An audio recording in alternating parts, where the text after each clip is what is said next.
I actually considered tapping out because in my mind, I thought that this footage would be used Yeah, yeah. and I'd be hated. And like, I was like, really? Is this how my story is meant to be?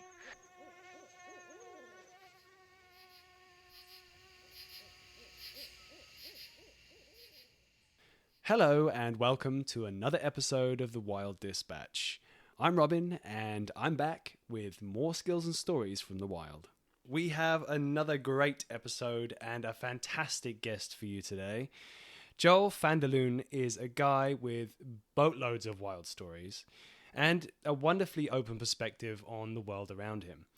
He's used his remarkable skills in his life to thrive in many different parts of the world, but it was probably his adventures at Great Slave Lake in Canada while taking part on the amazing TV show Alone, Season 7, that he is most famous for. If you haven't watched the show Alone, I cannot recommend it enough. In case you haven't seen it, I'll give a quick summary because I don't want to I don't want to be talking about something that people don't know anything about it. So ultimately, the reason why it's so good is it's completely raw.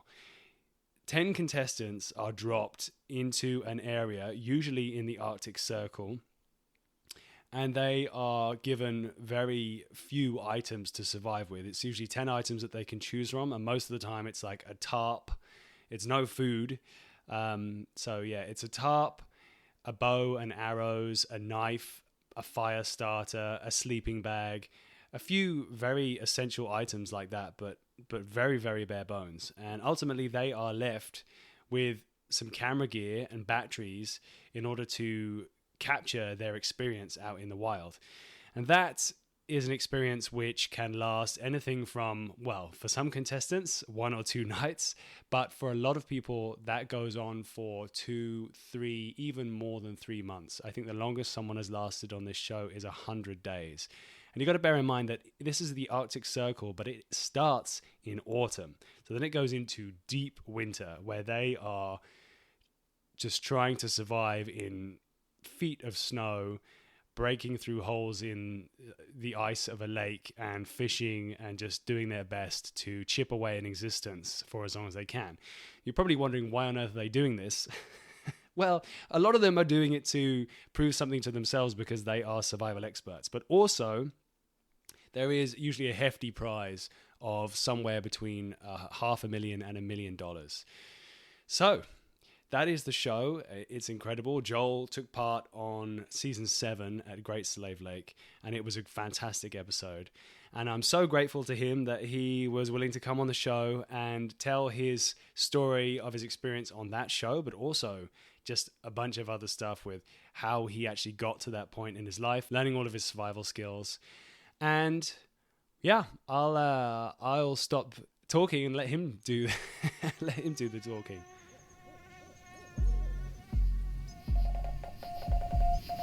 Welcome to the Wild Dispatch!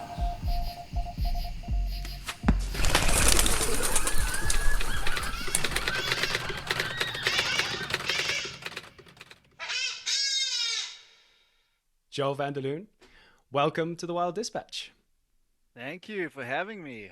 I'm so excited to have you here, man. I've got to be honest, I'm a mega fan of Alone, and also, I've been following your stuff for a while now, and all of the things that you've been doing, putting out into the world on YouTube, your kind of instructional stuff and the stuff with the Hadza tribe. Wow. I've got so many questions, but I guess, first of all, I should probably ask, you just got back from elk camp. I'd love to hear a bit more about that stuff. Oh, well, elk camp is always a very humbling experience, and this one was no different. So first of all, just to paint the picture, I hunt with traditional bow only, Wow. Okay. and I'm a sucker for punishment.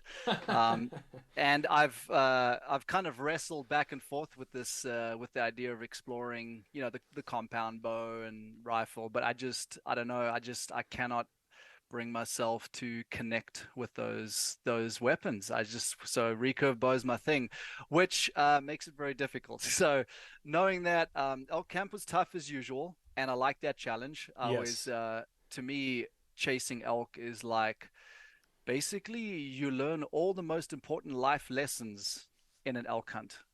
The ups and downs, the perseverance. I mean, pushing your body physically. I mean, failure, success. Like it's just this constant roller coaster ride, and this was no different. I was not successful, but I had a lot of close encounters. I called in elk 3 different times, Wow. but just was they would not close that distance. I had one bull about 100, maybe 100 yards away, and Okay. bugling back and forth. But those cows kept pulling him away, and I had the same thing happen 3 times. The cows kept pulling the bulls away, and it's a whole learning experience for me because the Roosevelt elk, which is the coastal Oregon elk, Mm. I haven't hunted them before. Was my first time. So we're talking thick, wet country. We're talking elk that you generally don't see. You hear them, and when you do see them, they're up close, and they are slightly different to the Rocky Mountain elk. In some of their behavioral aspects. So it was a learning experience for me. I had a really close stalk a couple times, got 20 yards and got busted by the cows, and I had the call-ins and just couldn't quite make it Oh, happen. But it was still a fantastic experience. I love it. I can only imagine how exciting that must be because, I mean, I'm relatively new to hunting. I think about 4 or 5 years I've been hunting now with a bow.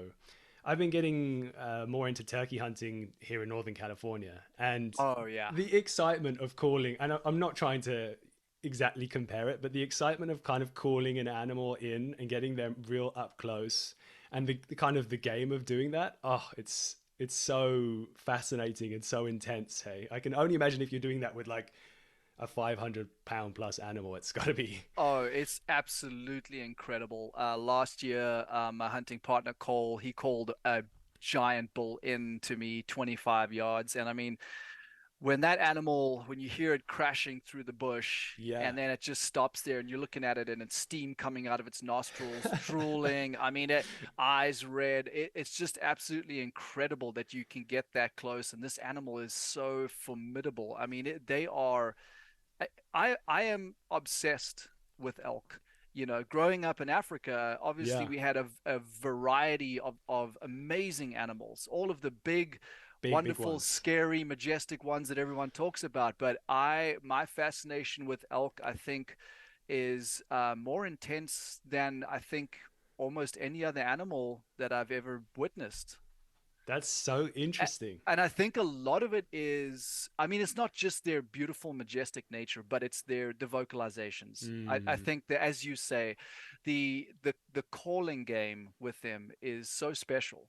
yeah, There's no hunt quite like it. yeah. There's actually So it's funny because I've been lucky enough to be pretty close to some big African animals, given that I get to spend some time over there when I'm visiting my wife's family. And being close to eland and kudu and a lot of those animals, Mm. they're big animals and it's pretty incredible. But you're right, the calling thing is pretty amazing. However, there is something I discovered recently that you can call a few of the animals in, and we go off on a tangent now, but Yeah, I liked it. I um, like it. like zebra, you can call zebra. And I was trying to figure out for a while recently how to mouth call. Like if there's a way of actually you can make a noise which is very distinct, like a zebra, the kind of whinnying zebra sound, Yes. and they'll Yeah. come running in. And I've seen some videos of this, and I that's a project on the shelf for the future, man. I really love to try and Well, figure that out. as to that point, elk have taught me, as well as my hunting partner Cole, who's a phenomenal hunter, and he calls just about anything. That he's all about calling animals in, Yeah, yeah, and I've learned that there's a lot of animals that you can actually have these vocalizations with that you can call in a lot of animals if you understand what those vocalizations mean, which is most important, and when to do them, why to do them, then they can be very effective. But it's a whole technique to itself. yeah. Yeah. And a learning curve, which is, I think, what makes it part of the fun, doesn't it? So, Yeah, it does. Yeah. okay, so I'm glad that you had a great time, man, and that really came across to me in our messages to each other before about you were talking about elk camp, and although you weren't successful, you had an amazing time, and that was just something I really got. Like you just clearly love it, and that's confirmed now. But we should go back. Like, I would love to go way back now because obviously, I guess you first appeared on my radar in the TV show Alone. But I would love to hear the whole story, going all the way back to how you first kind of built that connection with wild places and started learning those skills. You, you know, as I think as kids growing up in Africa, Southern Africa, most of us that grew up like fairly rural, we didn't have anything other than the outdoors. So it was pretty normal to be running around, playing with sticks and stones and building forts and, fishing, spear fishing. These were sort of things that I'd grown up with. Both my father and my stepfather were very avid fishermen. My dad was a sport fishing boat captain for many, many years. Wow. So I was exposed to fishing my entire life. And hunting was something that I actually formed more of a relationship with by myself. My dad hunted small game purely just to control some of the pests around the property, but he didn't ever want to pursue big game hunting, and neither did I Mm. until I was in my what is it, early 30s. Okay. I actually chose not to pursue big game, except for bush pig. I got somewhat obsessed with them on the property, but they were also a pain. Yes. They were destructive and very aggressive. So I kind of had my real sort of spark in hunting really developed from chasing the bush pigs, which bush pigs are basically uh, they're basically the African version of a wild hog. But they Uh, look really mean, right? They are they are very mean, very aggressive, and they are very switched on. Very hard animals to find. You will never see them during daylight hours. They're straight nocturnal, and they're very, very elusive in the sense that they feed and they root up the ground at nighttime, and during the daytime they find the thickest bush that they can climb into, and they sleep there during the day, and they're pretty much inaccessible. And how do I know that? Because I chased them a lot to try and figure them out, and their bedding is insane. There's absolutely impenetrable, Oh impenetrable. no. So Yeah. did you? I'm sorry. Okay, I have again so many questions. So yeah, so sorry. I told you there's going to be so many rabbit holes. Yeah, do it, do it. But just to back up, yeah. So my love of wild places started at a very young age, Okay. building forts. I was very fortunate to where we lived on several properties when I was a very young kid, probably around 5, 6, that I could.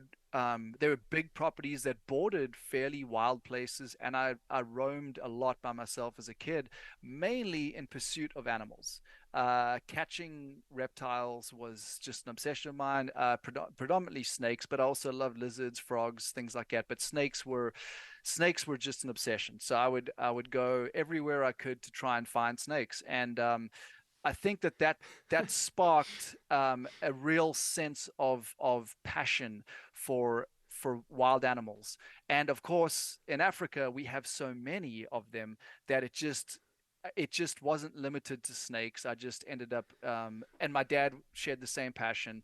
So, wild animal viewing and studying, when I say studying, was, just trying to witness them and their behavior, and was just something that I grew up with. And being in the bush was definitely where I felt very comfortable, even as a Yeah. young kid. And Okay. so that's the beginning of it, really. Okay. So, um, first of all, I've had a few interactions with snakes in South Africa. Not all of them ultra positive, but I mean, you've got to if you go looking for snakes, you're going to find them, and there's some pretty deadly ones down that way. So, A did lot of you deadly ones. do you have some close calls, some close I've encounters? had a fair amount of close encounters. Yeah, I've been bitten several times, but the I haven't been bitten by anything really deadly. I got bitten by a night adder once, and it Okay, was it okay, wasn't bad.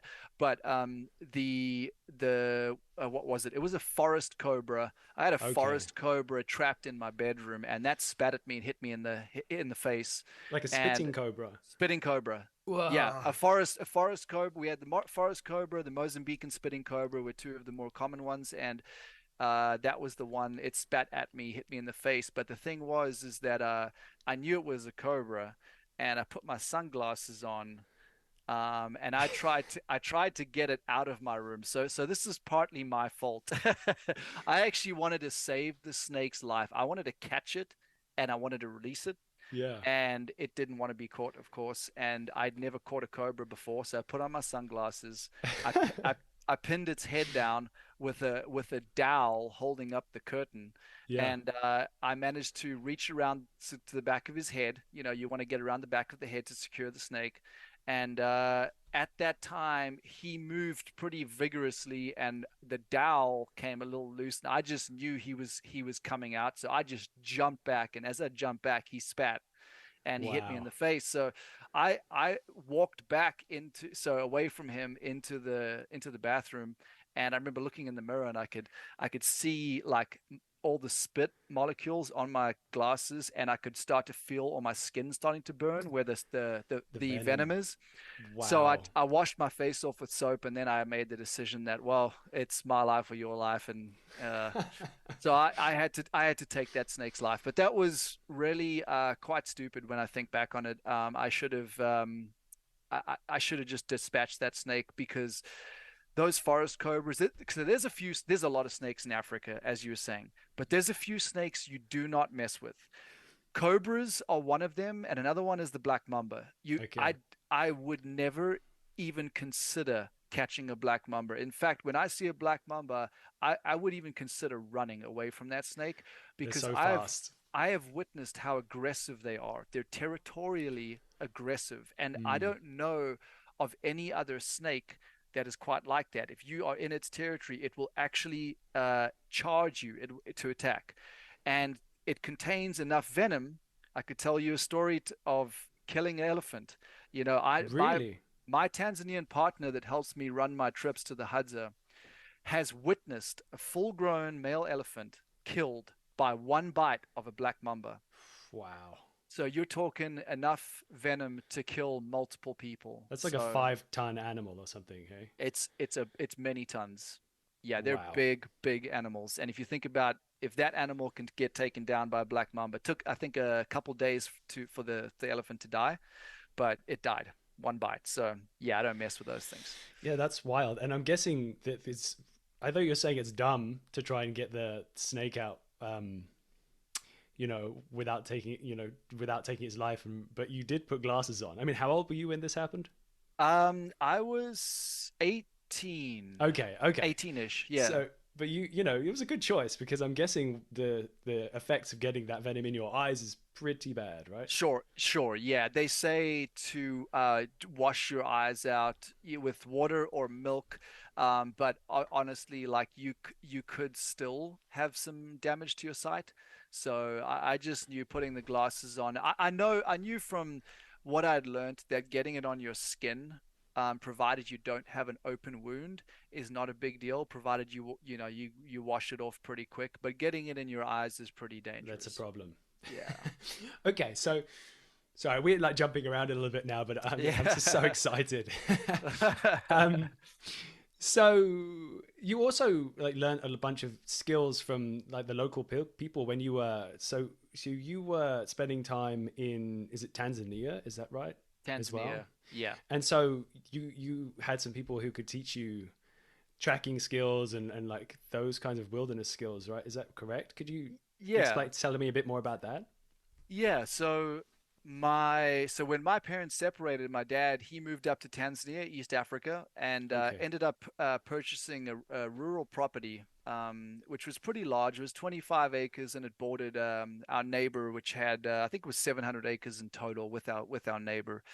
I think that was the number. I don't remember the number offhand, but it was a big amount of property, and I had permission to roam all of it. So Amazing. uh, that was my playground, and it was obviously remote, like I mentioned, and it was a big property. So we had Maasai who are indigenous people from more from northern Tanzania, southern Kenya, but they venture further south to find work. I mean, most indigenous cultures around the world now are sort of slave to earning money, just like we are, right? So we employed some of them to come and help be askaris. So that's Swahili word for like a watchman, Okay. to keep an eye on the property because of the dangerous animals and people too. We didn't just have these snakes. We had, let's see, what have we had? We've had leopard, we had lion, hyena, the bush pig. The bush pig were quite like they were more of a problem, I think, than anything. But these Maasai were so bush savvy. They just understood the wildlife. They understood the landscape, and I was captivated by them. Thinking of my childhood when I was about 4 years old, my grandfather first sat me down and we watched The Gods Must Be Crazy. And he told me about his stories visiting the Bushmen. And The Gods Must Be Crazy. If you haven't seen it, it's about the Sand Bushmen. It's a Okay. great movie, Yeah. and I recommend that everybody watch it. The That was my obsession with, wow, these hunter gatherers, incredible. They build their own bows and arrows, and that was always of interest to me. And then the Maasai came along, and I just learning the language, Swahili. They also spoke Swahili, so in my broken Swahili, I try to ask them as many questions as I could, and that's when I first witnessed someone looking at the ground as they walk, looking for Mm. tracks. Up till that point, I hadn't really ever noticed. I mean, we would notice certain tracks which were quite obvious, like a leopard track or something pretty big, buffalo tracks. We had quite a few buffalo on the property. But these guys were looking at all sorts of tracks, and not only were they identifying what the animal was, but they were actually trailing the animal. And they would tell me it was a male, it was about this big, this is where he stopped. And I was amazed that they could tell me so much by these tracks that were left in the ground. Mm. And that, I think, was the first light bulb that went off in my head, that there is more to this. There is more to this relationship with the natural world than what I think there is.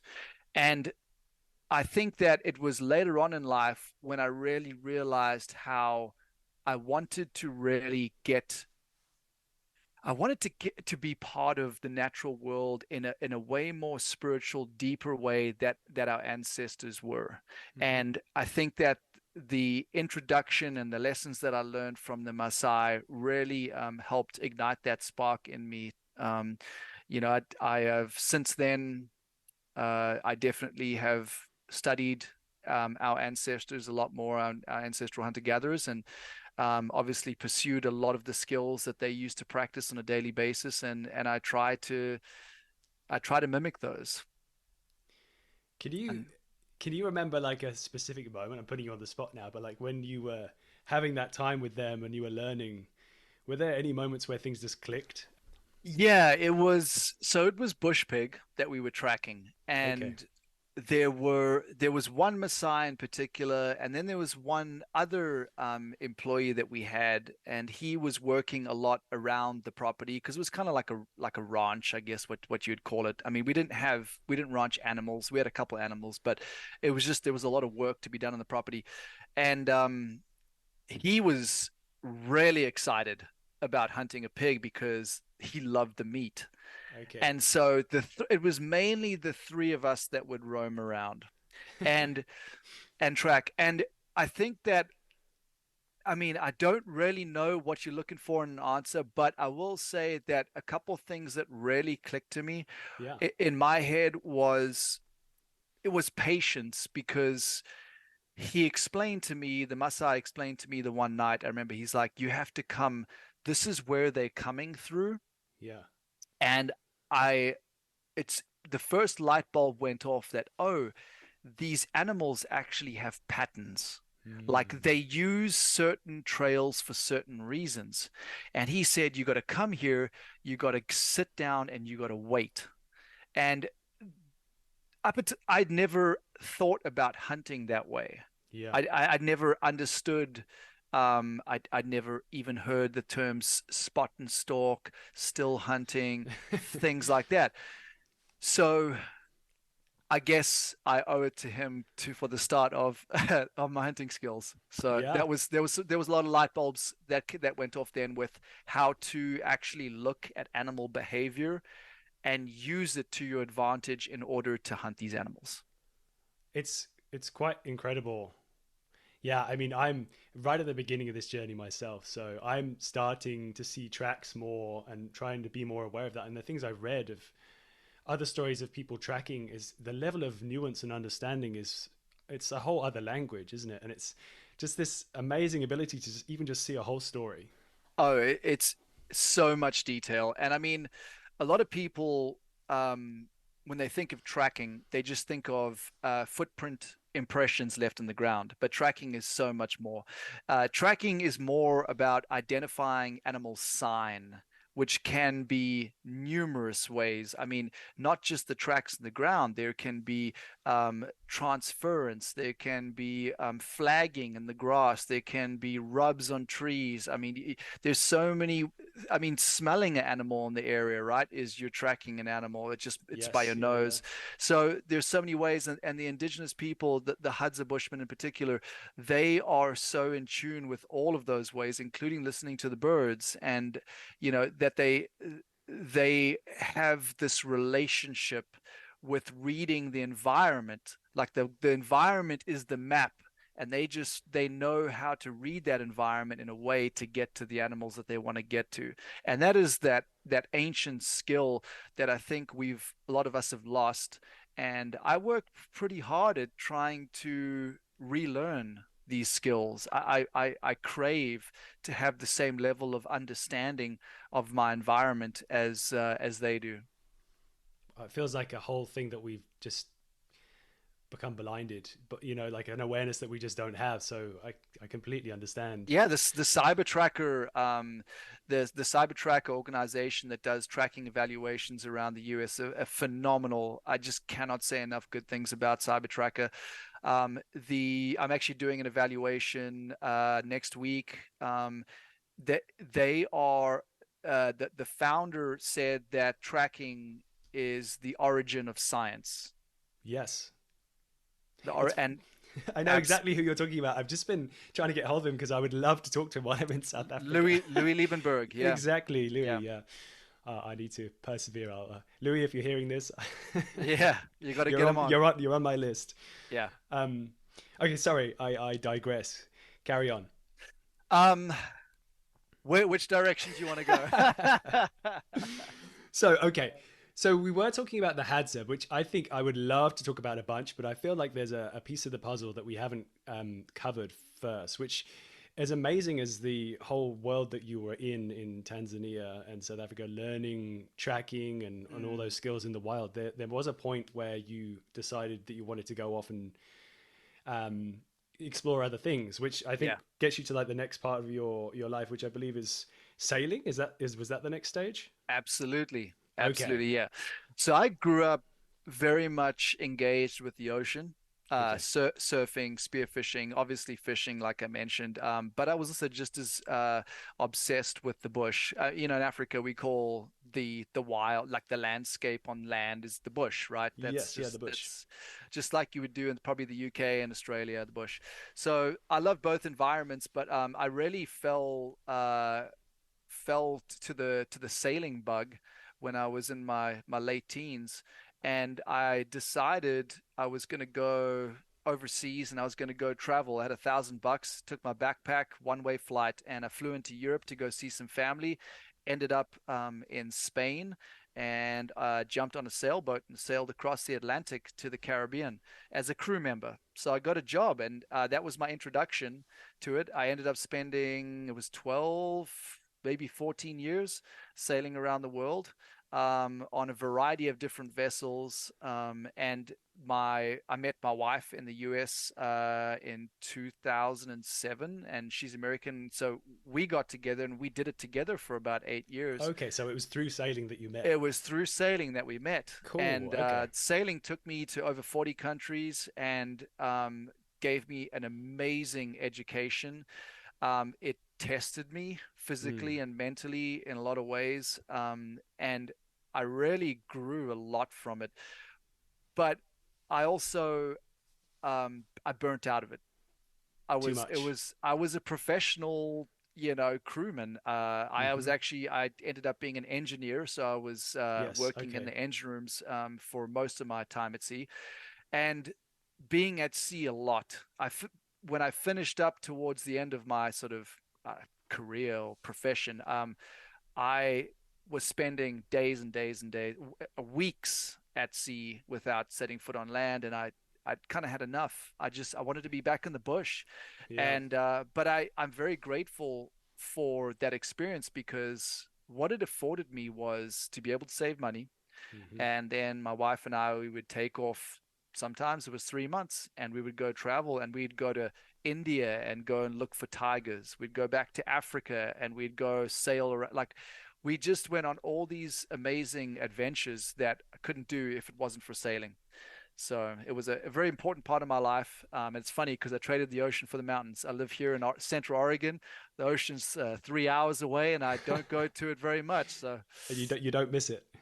a little bit, but not much. I honestly I miss spearfishing and surfing most of all, but I'm kind of good with the mountains. I'm imagining that you must be. I mean, this is something I've learned recently because I actually grew up with a lot of sailing myself. My parents have Mm. since when in my childhood they had a plan for a long time that they were going to save hard and buy a boat and do it up. My dad's also an engineer, Oh, so gotcha. so basically that meant that he didn't have to spend all the money on boat maintenance and stuff. Like it's expensive. Soon having a boat is an expensive project for sure. Very expensive. Yeah. So, by doing all of the work himself and themselves, actually, they were able to have that plan, and they've actually just finished a 15-year trip sailing around the world and had done a huge amount of trip, all the way from England to through America, Australia, all the way Wow. up around Japan, Yeah. and many more places that I didn't even mention. So, Cruises. but the That's the way to do it. Yeah, it's cool. And actually, so what I'm thinking of when you're saying like you were spending days on end as an engineer at sea, I'm imagining that you were upside down with your head in the bilges of the ship fixing some engine parts. And so that makes me think that your seasickness was probably pretty good. Like you were okay with that. Funny enough, I do get seasick. Oh It no. it takes and that's where I say the mental toughness, like a lot of mental toughness, uh, developed through being at sea. When I was at sea, I went through a hurricane once, which was Wow. I was scared for my life. I mean, engine room fires. We had a number of mechanical failures, running out of fuel. I had some experiences as a young adult that were very, very testing, Yeah. and you add the seasickness in there too.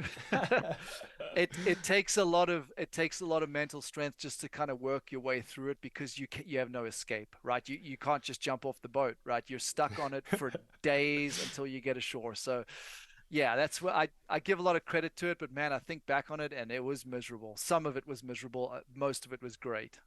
I can definitely relate. I was actually chasing bluefin tuna yesterday, and it was pretty rough Ah, oceans. But actually, yeah. thankfully, I feel like my sea legs have come back. That I obviously was on land for too long. I was a land lover for too long. Yeah. But there's those moments when you start to feel seasick, and I think it's a bit of a mental game, isn't it? Like you can fall down that rabbit hole, and that's if you let yourself, you could be in real trouble. I've seen it happen. I've seen people break down. I've seen captains physically punch crew members because they lose their mind. I've seen a lot of crazy behavior by human beings at sea. And it really taught me a lot about social dynamics because you've got to live with a lot of people in confined quarters. Oh, that's true. Oftentimes there's people that you don't get along with, but you just have to be civil and you have to make it work. So uh, it was a valuable experience, a very valuable experience. The funny thing too, to mention about being at sea was, with my more like recent, I say recent, kind of like last 10 years of being completely land based, um, people say, "Oh, what's the wildest place you've ever been to?" Hmm. Land wise, of course, the Northwest Territories where I was and alone, I'd say, sure, that's the wildest place. But if you want the real answer is at sea, being in the middle of the Indian Ocean, where you cannot see land in any direction for days on end. That is wild. There's nothing more wild than that. Yeah. I Yeah. mean, it makes complete sense, doesn't it? I mean, there's actually a bit of a moment that you make me think of there where I think my parents are doing, a crossing across the Atlantic or even I think the Pacific Ocean. And there's a moment where it's like they're, they just have to have the skills and the understanding of how to fix problems as they happen if something goes wrong. Because in no way are you going to push a button and say, come rescue me now. Yeah. Because no one can come and get you. No chopper, no plane, nothing can reach you. You know, the only thing that you It's have is your wits, your yeah. skills, and potentially a community of other sailors who are also perhaps passing through the environment at the time. So, Yeah, especially on those very small sailboats. I don't know of anything that can teach you a better way of developing self-reliance mm, because when you're out there and you only have your boat, your vessel, and your ability to keep that thing going. When you have problems, there's no, you can call home because these days there's satellite phones, but no one's helping you. yeah, they'll I mean, know, but they're they, not they could, helping. they could give you some verbal direction on what to True. do, but you got to get it done. If those bilges are flooding, if you have a fire on board, if your sails tear, I mean, it's up to you to do whatever you got to do to get that thing going. Yeah, it's definitely, there's an element of bravery in that, I think, for sure. So, okay, so we've talked a bunch about sailing. I couldn't resist because it's something which I'm passionate about as well. Yeah. But you mentioned settling in America then with your wife. How long was it that you were in the US before you kind of discovered the community around bushcraft and survival stuff? How long did that take? So that's a great question. And that the community, we'll just call it the community, Okay. it really changed my life. Um, it was 2015. Okay. It was about 2015. Up till that point, I had no idea that there were people like when I say like modern day Western people practicing indigenous skills, ancestral skills, in a way that was more of a lifestyle than a hobby. I never realized there was such an intense interest and dedication to it. When I discovered this, it completely changed my life. I just it was full steam ahead. I mean, that's the way I am, right? When I find a passion, and I'm a very passionate person about a lot of different things, but when I find a passion, it's just all full steam ahead. There's that's all tunnel vision, and I need to just pursue this thing. And so when I first started, well, I started out with a survival course in California, which someone had mentioned to me, I remember years back, about you could do survival courses in in the US. And I didn't remember any details. All I knew was I was going to be doing this expedition down the Sea of Cortez in Baja, and I was going to do it very minimal. And I really wanted to learn about that arid environment, in particular, like some of the tricks of finding water. and also the what there might be edible along the way on the land because I was going to be doing it by paddleboard, so I'd have a pole spear to gain some food, but I kind of wanted to Okay. increase my knowledge of that environment, and it just popped into my head that there's these survival courses, and I thought, let me look into that, and that survival course changed my life. Absolutely changed my life. It was a week long, and I ended up doing the instructor program almost immediately with the school, which was intensive. There was a lot of different environments I trained in, and I became an instructor. And it wasn't too long after that that I decided to go my own way and open up my own school. And doing that in California was an absolute blessing in a few ways. Not that I was seeking the spotlight, but a lot of the production companies for TV shows are in LA. They're based in Yeah. LA. Yeah. Makes And complete so sense. with my website, I just kept on getting contacted by a variety of production companies. And so I got these opportunities, and I was purely looking at these opportunities at help boosting my business because I was doing it full time, and it's very difficult to make a living when Hmm. teaching survival. Okay. And so I was looking for any avenue I could to increase my marketing. But long story short, it ended up getting to the TV show Alone, which absolutely changed my life in so many ways. And so it's just funny that I think of just, I'm just a simple kid that grew up in Southern Africa, and here I am living in the US, and I've had these unbelievable opportunities. I have this amazing community. Um, I couldn't have ever guessed that I would be living where I'm living, but I'm made to be here. So it's just incredible how the world works, and how, like how God's plans are just incredible. So Incredible. I agree. So just before Alone happened, this is another thing I've been nerding, nerding a bit about some of the things in some of your other podcasts and things that I've heard. You mentioned that you kind of instigated like a self-teaching moment where you were going to lots of different environments and trying to like put yourself. And this wasn't even. I guess the question is, was this before you knew that you were going to be in Alone, or you just knew that you were going to be teaching survival skills, so you wanted to try lots of different environments? yeah, Can you talk about like what those environments were, and maybe if one sure. of them, were there any that were like, wow, this is actually way harder than I thought?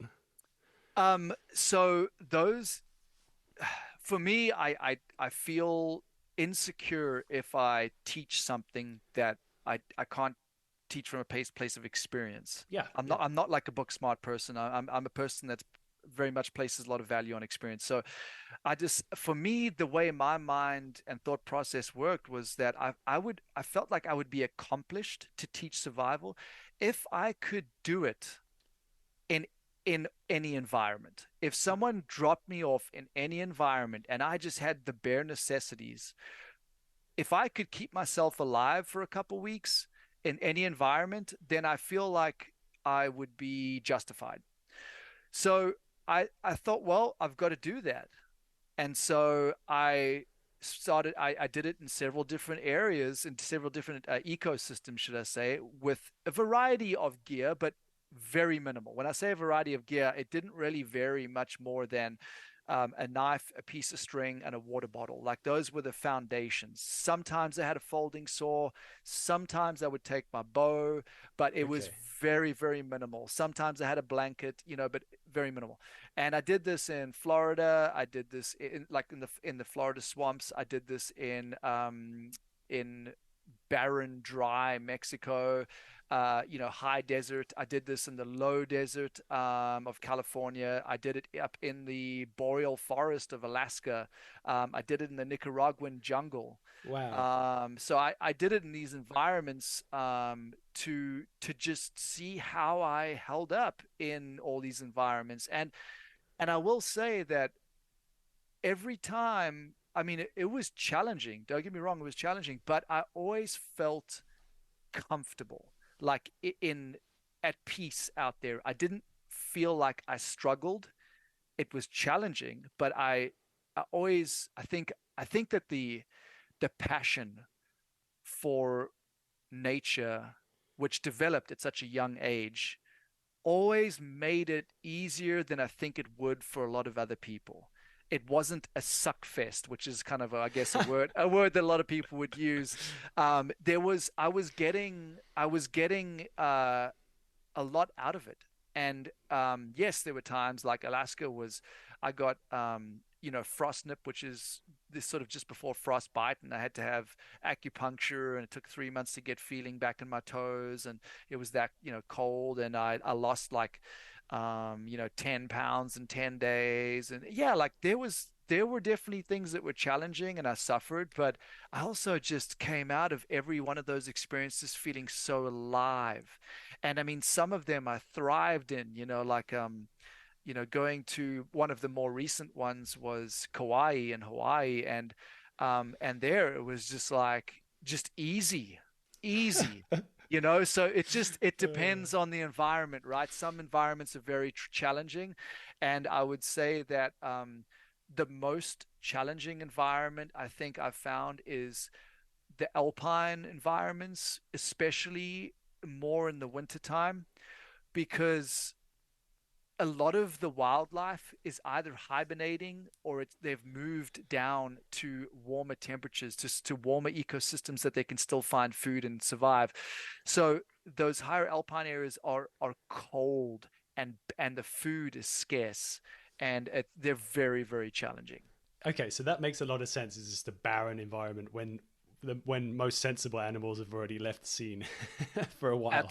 So that's Absolutely. going to make it even harder for humans. I'm glad that you said, because I was going to ask, I recently watched a video that you put on your YouTube channel, which I will put links to in the show notes. Um, but yeah, I really enjoyed watching the video of you in Hawaii, and just it's funny that you said that, because it wasn't, in no way was it complacent, but I definitely got the impression that you were having a lot of fun. It wasn't hardship. You get there, you're going around, there's amazing fruits and all kinds of food everywhere. You know. Well, we won't Oh, give away everything. We smack a goat at some point pretty quickly. I think it was a goat, and you're like, "Hey, yeah, we've got food! Great, good yeah. times." It was great. Yeah, it's not always easy, but I think when you have the foundational skills, you can get the job done. But honestly, it always boils down to one thing, and that's Mm, food. yeah. And the show alone really highlights that aspect for the people that want to go out there and experience survival. Well, there's two very different aspects when it comes to survival. There's short-term survival, and then there's long-term wilderness living skills. Two Yes. different things. Yes. Short-term survival, I think, is pretty easy. It's a mindset, and it's being adaptable, and it's using your ingenuity. And those are skills which you might not have the hard skills of rubbing two sticks together and making a friction fire, or you might not know exactly how to build an absolutely airtight, watertight shelter. But if you're a person that has pretty good ingenuity, and you can adapt and you can keep a positive mental attitude, you probably can make good decisions to keep yourself alive for a few days, maybe a week or so. Long-term survival boils down to the food gathering. The food gathering is though that is the skill, right? That is, as a hunter gatherer, everything is focused around food. That's you move when you move, why you move, where you move to. It's all dictated by food. And Yes. so it's the resources, and those are the skills that take a lifetime to get really good at. It's definitely something which, if we have time at the end, I would love to pick your brains a little bit more about, because over the past 5 years, I've been building my skills in terms of fishing, foraging, hunting, and definitely it's nice feeling more confident in wild places. But Yeah. I would love to pick your brains about what the best course of action is in order to get some of that resilience and understanding that you're saying about longer term survival stuff. But Sure. I feel like we should probably jump to Alone now, because obviously it's such a huge thing, like such a great moment. Could you tell us a bit more about that experience? Oh man, I always when people ask me that, I don't know where to begin. I Okay. will I'll first my overall feeling of the whole experience. first of all, I went into it seeking primarily a spiritual experience. I had already been up to that point testing myself in variety of ecosystems to see if I could survive out there and actually do, keep myself going and have a good time while doing it and learn more skills and improve my current skills. And alone was just the absolute like crux of that. Like this is the ultimate test, right? To go out there and be out there as long as I can, putting all those skills to the test. And so I looked at it, as like a real like a legitimate test, a Yes. long-term legitimate test. I took it very seriously, but I also knew that what I really wanted out of it was I wanted more of uh I wanted a deepen my relationship with Great Spirit, and with the landscape. I wanted to be immersed in an environment that I really felt connected to. And I've always noticed that when you spend time alone, because I'd spent time alone several times before that, but not for 40 days, but I'd done, anywhere from 3 days up to 10 days alone. And I always felt like I was never alone in nature. I always felt like I was very much in the presence of the energy that nature possesses in all of Mm. its different ways, the plant life and the animal life. And I've always enjoyed that so much. It's made me feel so connected with creation. And it's made me feel so alive and invigorated that I knew that if I was to go out there for way longer than I ever have been by myself, that experience would have to be way more intense. Yeah. And boy was it. It was intense. I felt when I was out there the entire time that I wasn't alone, that I was really sort of dissolving into the landscape. I mean, everything became like felt like it was part of me and I was becoming part of it. This when the squirrels the noises they would make, I started to understand exactly what their behavior was telling me. And, I knew that when there was a storm coming because they would tell me just by their activity and the Really? noises they would make. Yeah. And when I started to see the colder temperatures, I started to see tracks of wolverines and like you could see like foxes and that the activity was picking up. And as the season was changing, I could feel the change. I could feel the change in the plant starting to dry out and die, and there was no more berries, and then the animals are getting hungry, so they move around more in more desperation, searching for food, and you could feel that energetic change, and I felt so alive because, and not really ever in danger because I just felt like I was such a part of that environment.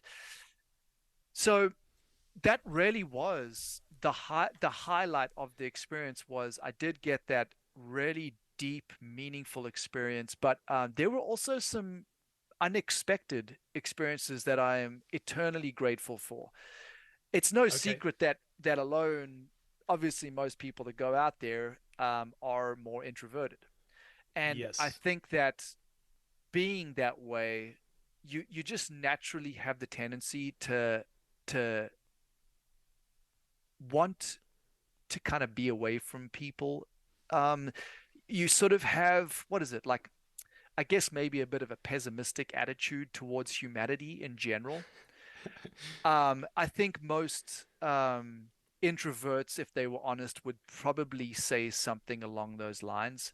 What changed for me out there was that I I deeply found my appreciation and love for community, for my family, for the different types of people and the perspectives they have, and the behavior of humanity. Like I learned to appreciate it out there because I didn't have it.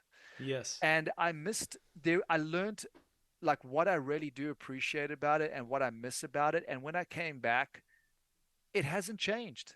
I can now honestly sit here, whatever, 3, 4 years down the line, and I can say that I have changed in that way. I actually want to get to know people, and I am interested in what people have to say. I'm interested in their experiences, their thoughts, and I value people. And I think that that was a very unexpected uh, change in my mindset when I was out there. That's so interesting.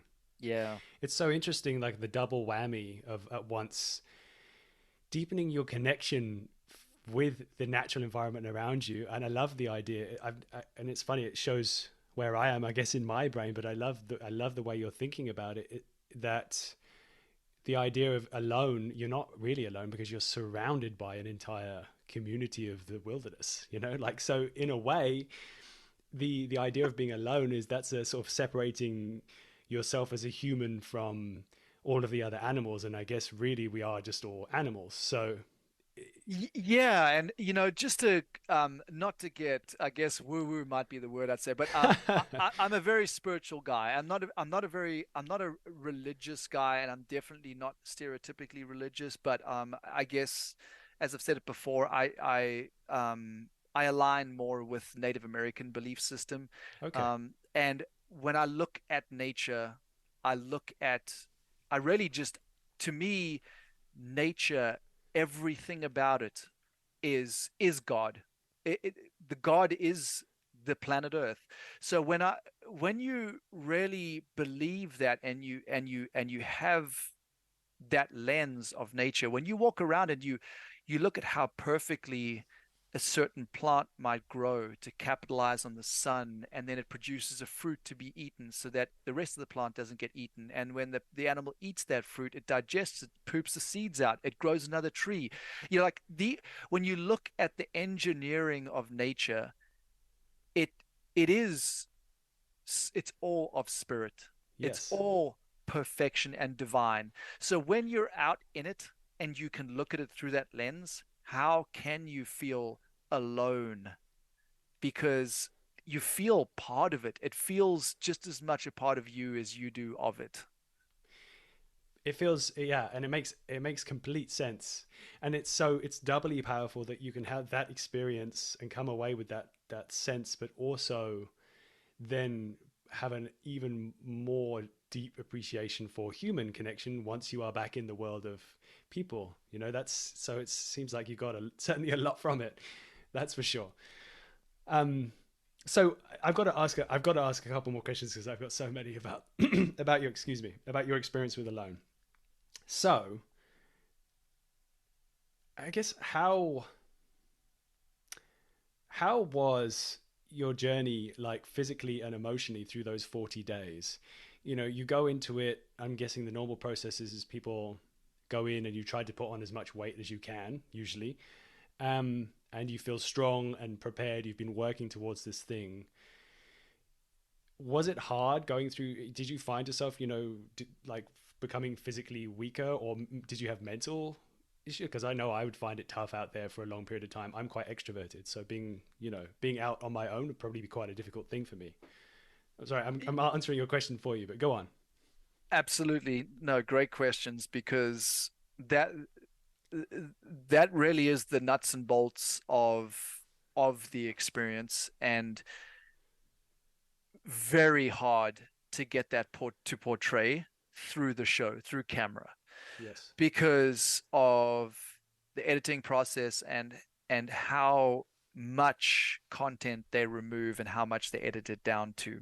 I think almost any participant would look at the show, watching themselves, and be like, they left out all my story, kind of thing.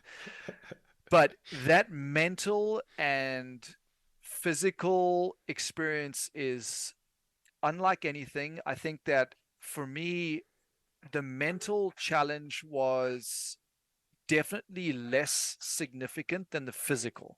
Okay. I knew that. So I'd done these sort of things before, right? I knew that my metabolism is really fast. That is my body type. I'm naturally lean, and a lot of people would say, "Wow, you're so lucky." And I mean, I accept the way I am, but it's definitely a disadvantage for me to go on a show like this because I ate. I mean, I didn't experience hunger for 2 months going up to the show. I ate every single time I could fit something in my stomach. The day of drop off, they weighed me. I'd only gained 12 pounds. No. 12 pounds. So I knew going in there that my game plan had to just be food, food, food, food, food. Like I'm not going to go in there and win a Starve Fest. So that was my concern from day one, and it ended up really ultimately being what took me out of the what caused me to make the decision to leave. Yes. So I had a very hard time with the diet.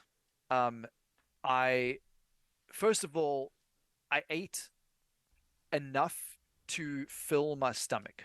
So I would eat Okay. twice. I ate the first 2 days. I didn't eat anything because I got my gill net in the water in day two, and I got my first fish on day th three.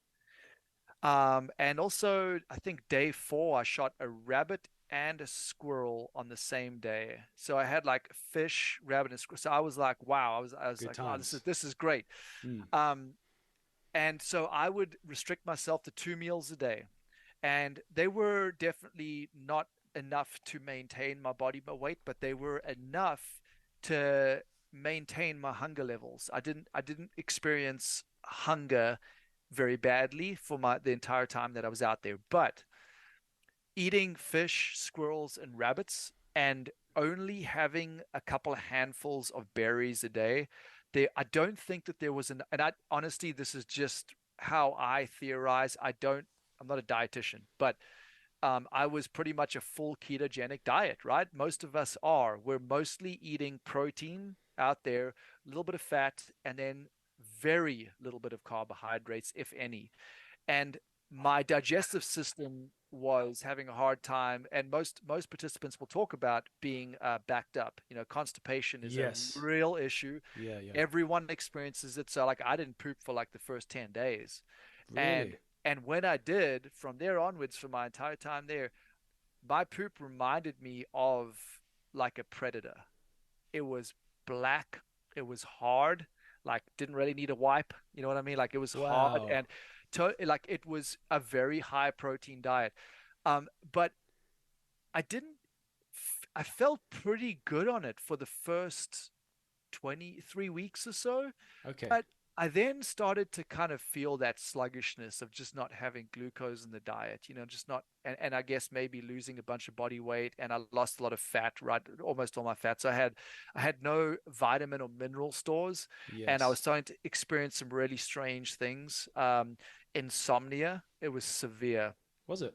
It's severe. I could only sleep maybe 2 hours a night. It got really bad for the last 10 days that I was there. Oof.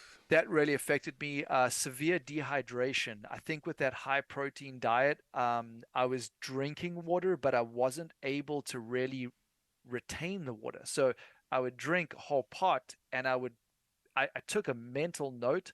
I would be peeing out just Mm. about all that water within a couple of hours. Mm. So, and I'd drink 2 pots of water a day, and I'd pee out what I perceived to be more than the water I consumed. So I started trying to attempt with retaining more moisture. So I chaga mushroom was the only thing there that made sense to me, which I would boil into a tea. And chaga actually does contain some of the essential electrolytes. So that helped. It definitely helped, but I just felt like I was constantly dehydrated, and the insomnia, I couldn't put my finger on it. I tried meditation, breathing. I made the mandolin, I had music every night, and I would go through. I would stretch. I just couldn't sleep, and I think you know, it was sort of the last week. My legs just started to get like painfully heavy. Like Yes. everything was just so much effort. I had to like talk myself into going out and chopping firewood, and then going out to the fishing net was an absolute slog. By the time I got back with my, from the gill net, I was physically just absolutely exhausted. I think I said it on the show, like bone tired, like you just don't want to move a single muscle. And that became very disturbing because I wasn't able to do what I needed to get done out there. And yeah, and that's ultimately where I kind of felt unsafe because at that point I had wolves in the area, and it was very clear from observing them a couple times that those wolves had absolutely no fear of me. And I had heard them howl outside my where my shelter was the one day when I was at my fishing net, and the rocks where my fishing net were, they were all freezing over, and I kind of started thinking to myself, man, now there's risk. Now I'm not able to climb a tree. I don't have the strength to run away. I don't even know Yeah. if I'm going to be able to fight back. And, I promised my wife I'm going to come back in one piece. And I had a 2-year old son at that time. I kind of wanted to come back, and I was the breadwinner for the family. And here's another thing is that so a loan will provide medical coverage for up to 10 days after you're extracted. After that, you're on your own. Only 10 days. Yes. And so Corey from my season, who got the knee Yes. injury, Yeah. he still suffers from that because he hasn't been able to do a lot the surgery required because it's super expensive, no coverage. So all of this stuff weighs on your mind and you try to make Yes. the best decision you can. And my mind is already a little messed up because of my lack of sleep. And so I just decided, what the question I asked myself was, if I stayed out here any longer, what would I be trying to achieve apart from winning the money, which I already at that point, I kind of accepted the fact I wouldn't make 100 days physically, but what would I, what is Yeah. my goal? And my only goal was I wanted to be able to fish through the ice when the lake froze over. And I wanted to hit 60 days. That was like my minimum. I wanted to hit 2 months out there. And I thought about that long and hard, and I thought about how everything else I wanted out there was, to see wolves, to see wolverines, to have these interactions, to be able to, provide for myself, build a good warm shelter, like all these things I did. I thought, I feel accomplished. I feel like I've come out here. I got the spiritual, connection I wanted. I tested myself. I proved that I can do this. I I need to go back to, I just need to call it. So I did. Yeah. I mean, it's a brave choice, I think, right? Like to make that decision, because for sure I can see how ego could get in the way and be like, no, I just have to achieve these goals. And but it's so true if you are in a moment where you're like, okay, I need to look at the big picture here. And it's great that you actually were able to look at the big picture in that moment, because I could see how some people might Yeah, be able to go into a narrow-minded. If you, I don't know, if I know if I was getting 2 hours sleep a night, then I wouldn't be making good logical choices. That's for sure. yeah. Well, So it's hard because your ego does get in the way, and I'll always have the question in my mind, like what happened if I stayed longer? What would have happened? Would I have been mm, fine? Could I have pushed? You always, the moment that the boat came in, I didn't want to go. I mean, I made the decision, but I didn't really want to go. And the boat picked me up. I didn't really want to go. And they take you back and they put you in this like little cubicle. What do I say cubicle? It's like this little manufactured home at this fishing camp. okay, And it's got heating and it's got a shower and what it's real basic. But I got inside those enclosed walls and I freaked out, absolutely freaked out. That was the start of the depression. It took 3 months of depression after that I had to work through in order to readapt. yeah, Sleeping inside closed walls was very, very tough. Not being able to hear the wind, and um, it took a lot to readapt to normal life. that sounds really tough. I mean, I can definitely, yeah, I can see how like a big change like that. You've had this incredible experience, this almost like this pinnacle of testing your skills, everything that you've been learning and building up to. I guess it's inevitable from a biological point of view that afterwards you're probably going to have a period of downtime or depression, so but that must have been, Absolutely. I mean, it makes complete sense, but when you're in the moment, that doesn't stop it from really sucking. Absolutely. And it's one of those things where you know that if you leave early, you're going to regret it, right? And you make the best decision you can. And I knew making that decision, I'm probably going to regret this. And, I do have those some regrets, even though I know I made the right decision. I think part of me will always have some regrets for not staying out there longer. But that's the way my journey was meant to be. I accept that. Yeah. Yeah. So I have two little questions about your experience in Alone that I would love to ask about. Well, one thing that I thought was brilliant is the stick that you carved, Mm. and I think it's just called you called it a story stick, right? I want to make sure I got the Yeah. name wrong because in my head I called it a memory stick, but it's like an old school memory stick. I guess you could call it either or. I keep getting it wrong in my own head. So, but you carved stories into that. Do you have it? Like, Yeah. so is that a great like? I'm so curious to see. Yeah, I got it right here. Amazing. And So a memory stick might have been actually a better word for it because that was the goal. I did want to remember very specific experiences out there so that I could look back on the stick and remember those specific experiences. And now I can, yes, so. And then it's of course I've even got some of the rabbit pelt from one of the rabbits I killed, and then raven feather because they were always around. So yes. So you would like each day, every day, anytime something significant happened, you would carve a little picture or words into that stick so that you would remember it. Because yeah, in Alone, you're not allowed to actually record anything, are you? You're not allowed to write anything down, and then you're just capturing footage, and then you're not yeah, allowed to have access to that footage afterwards, if that's right. correct. Yeah, S- so you're never able to get that footage. You're not allowed to have any pens, paper to write things down, no reading books, nothing. So this was a way that this was a way of journaling. I had there's a mixture of symbols and there's a mixture of words just to remind me of, and I can look at these things and it can bring me right back in the moment of what I was thinking and at the time. So Any moments on there that you see right now that remind you of a cool moment that happened if you were to look at that stick?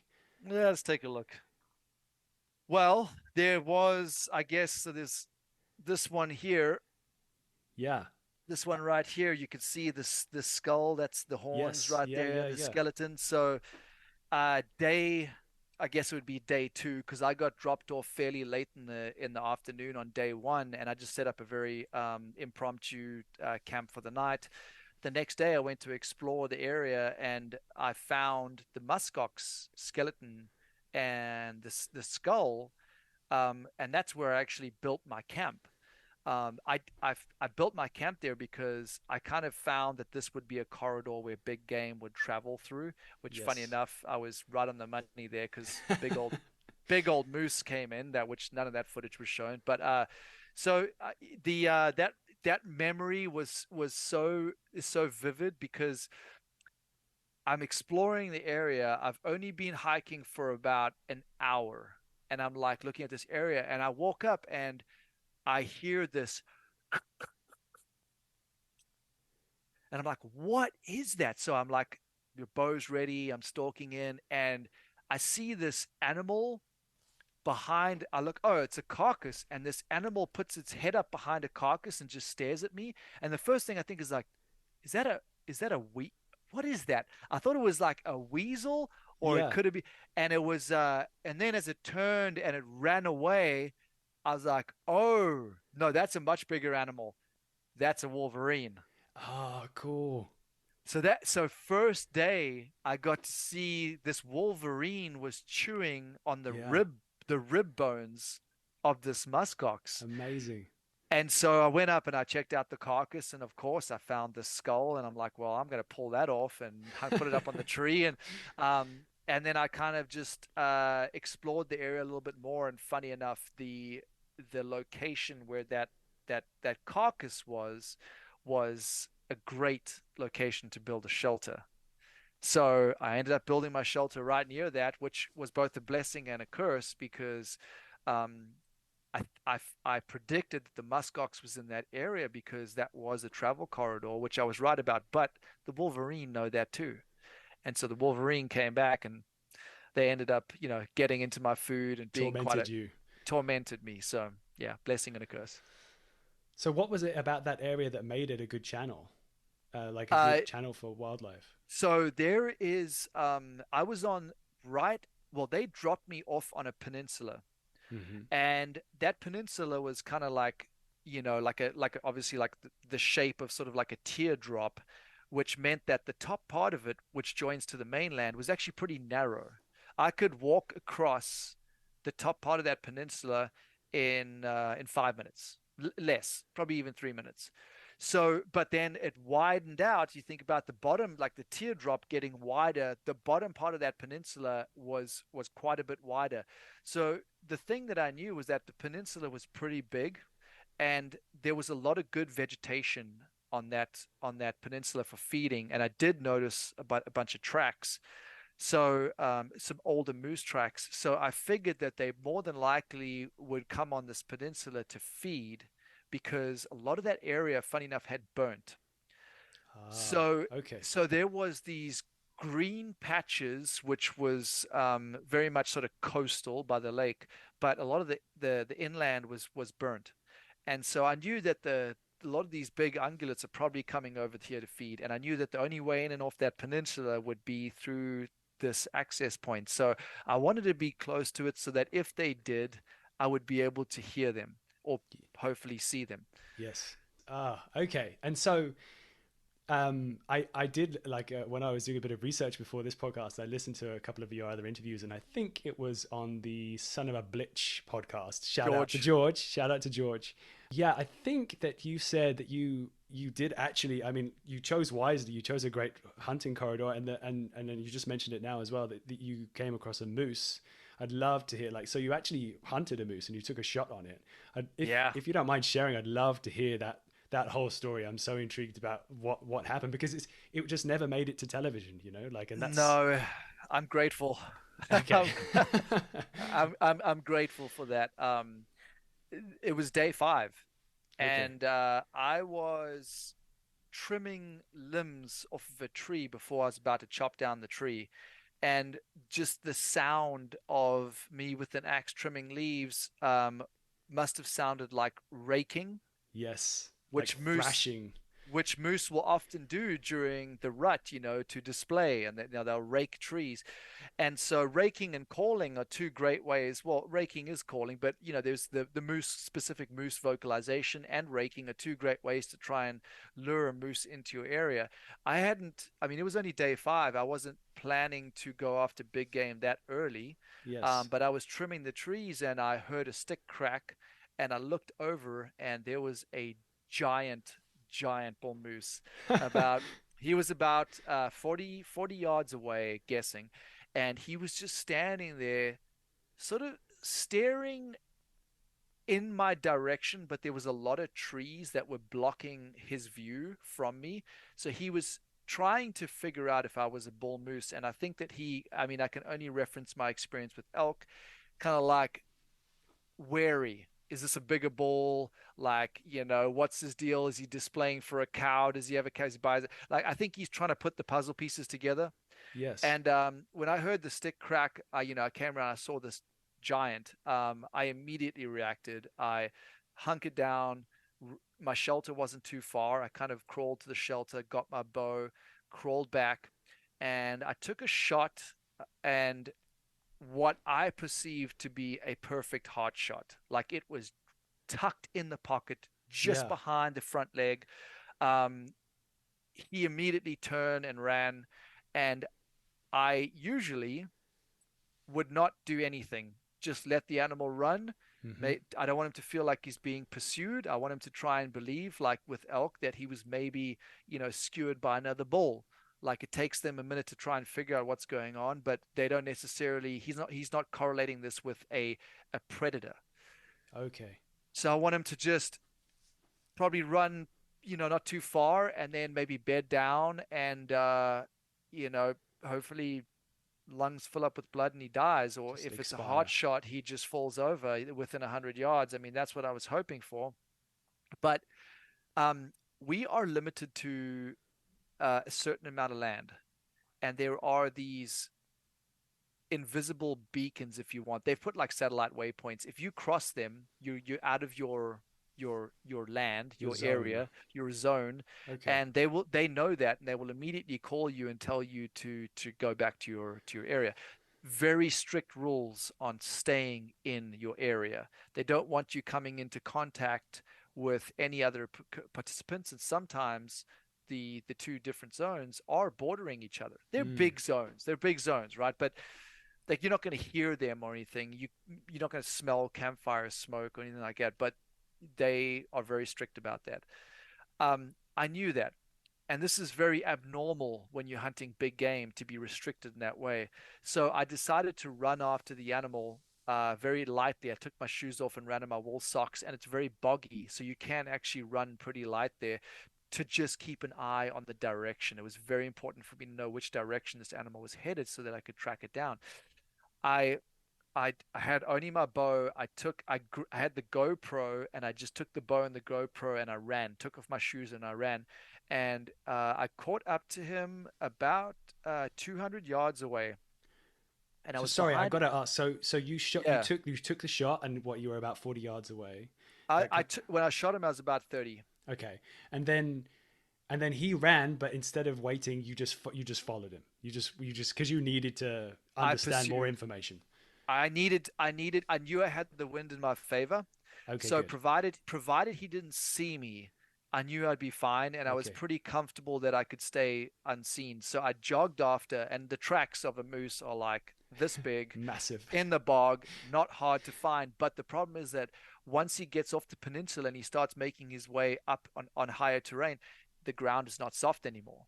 So Yes. tracking would be difficult. So I caught up to him about 200 yards, and I could see him about 60 yards away from me, and he was just standing, and I can now at this point see his front left leg is completely red, all bleeding down, and it's bright red blood, Okay. like nice Yeah, nice like good looking lung blood, blood. like lung blood. Okay. And I at that point I'm like, okay, it obviously wasn't a hard shot because he would be done by now. Yes. So I watched him for a little while. I could have sworn I saw him sort of gather his balance a bit, like he was just about to go off balance, and then he bedded down. And I'm like, it's in Dream the bag. dreams. I'm like, what? You got to be kidding me. This is unbelievable. And then it hit me when I started hearing, like feeling that I got no camera. I got Oh, no camera on this. yes. And the one thing that they ask you for is like, we're going to give you your dream. We're going to pay you to do this experience. You could potentially win $1 million. Film everything. If you don't film it, it doesn't happen. So I'm sitting there feeling very guilty about not having the camera. I'm watching this moose bed down and I'm thinking, what do I do? I don't really want to leave this animal right now. I'd rather just sit here. I know my wind is going to be good. And I just want to know that if he gets up, which direction I want to stay with him until he's dead. Yes. Of course. And the guilt got the better of me. So I snuck out, sprinted back, got the camera, got a knife to, ready for a Yeah. lot of work up ahead. Yeah. Turned around, ran back, and then started to sneak back into the spot. I looked over and he's gone. Oh no. So, and I'll mention one more thing. Before I went back, I quickly went over to look at if I could find my arrow. Yes. Okay. So I found my arrow, and so I have a 33-inch arrow. Half of it was broken off on a tree limb. So I knew that half of it was inside him. So that's at least 1 foot of penetration inside of him, which is great. And at that point I was thinking, maybe this is not a double lung shot. It might just be a single lung shot. This animal could live quite a while on just a Yes. single lung shot. But I don't have any experience hunting moose, so I just didn't really know the extent to how long he could live, or if he maybe wouldn't die at all with just one collapsed lung. So Yes. Yeah. I anyways, I then went back and he wasn't there. I walked up to the spot very slowly where I last saw him, and I started looking for blood. And the smallest drops of blood. That I mean, and not only that, the ground there now, we're talking late fall. The crowberries, the Oh, lingonberries, all these leaves are turning red. The ground looks like blood everywhere. oh It's no. spongy. It was the most grueling place to track blood.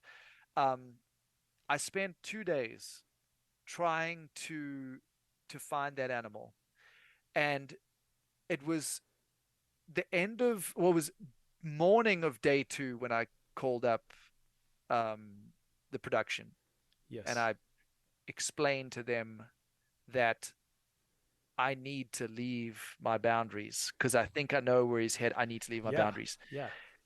And they basically said, you can't. And I said, well, how about you have a conversation with the Departments of Natural Resources Yes. about the That's an obligations, ethical choice there. ethical. So they said, hold on. And I don't even know if I should be talking about it, but they, they sent out a guy with a drone with an infrared camera to try and find the heat signature of the animal. So they flew the drone around a bit. Yes.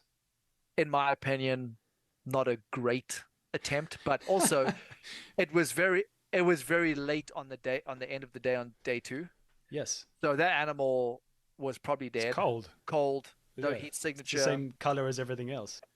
So I never got the animal because I couldn't leave my area. Oh, I couldn't pursue, and I'm almost certain I know which direction it went. It crossed. There was a creek that was on. There was like this sort of mountain creek that flowed down into the main lake, and mm, that was one of my boundaries. And I am very positive that he crossed that creek and he headed over that creek west, and I couldn't track him. So that was absolutely brutal, brutal. I mean, that was to me, it was like a game winning animal. Like that would have been I would have fed myself easily for 100 days and still had half the amount of meat left over. yeah. This animal was, when I say big, his his shoulders were probably my head height, and then you think about his rack and everything, that was probably another 3 feet high. This Yeah. animal was incredible. Like talking, We're yeah, talking 1,000 pound animal, plus. Yeah. easy, easy, easy Yeah. 1,000 pounds. Yeah, like incredible. Oh, that's unbelievable. What was your, I mean, it's probably an obvious question, but what was your like emotional state through this whole trajectory? My emotional state was such disappointment that I actually considered tapping out because in my mind I thought that this footage would be used and that I was going to be the guy that wounded a moose on national international television Yeah. Yeah. and I'd be hated and like I was like, really, is this how my story is meant to be? Mm. And it really put me in a negative funk, which I managed to work my way out of. But it was not easy. That was the hardest emotional, mental experience of my 40 days, hands down. I mean, I can only imagine. Luckily, I mean, I've not been bow hunting long, but I have lost one animal before, and I had to track another animal for 2 or 3 hours, and even without the extra, all of the extra pressure and expectation and reality of food and life and death and all of that kind of stuff going on, and then obviously, of course, like a Yeah, $1 million prize for that season for you as well, potentially. absolutely. Yeah, I mean, even without that stuff, it's already a crazy emotional situation because you don't want to have shot something and harm it and not retrieve it, right? Like maybe it's wounded, all that. There's a lot of complex stuff going on. So, any bow hunter, I mean, will tell you. I mean, for me personally, the worst part of bow hunting is after you've shot an animal oh yeah, because there's such I can't compare anxiety like that to much else. The anxiety until you walk up on that dead animal is so intense. It's just it captivates and it just encompasses your entire being until you see the animal dead. And when that animal's not there and you can't find it, it is like someone sticks a knife in your stomach and just twists it. It's the most awful feeling, but that's the roller coaster ride of bow hunting. It just is what it is. yeah, and I'm sure it's the emotions that humans have been feeling for many thousands of years. There's nothing more human. Yeah. There's nothing more human.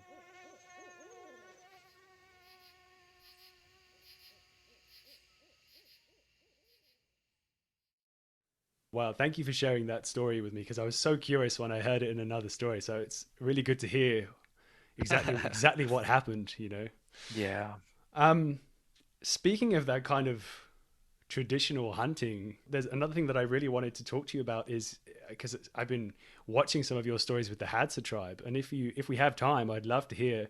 Did you start going to visit the Hadza tribe before or after your experience with the Loan?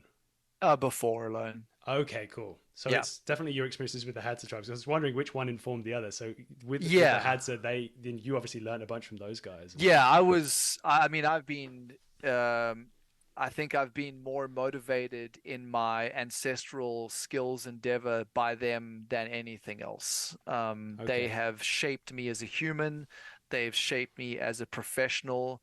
They've shaped me as an instructor. They shaped me as a family man. They've shaped me in many ways. And I've been going to them for, I mean, several years now, maybe 7 years. And I uh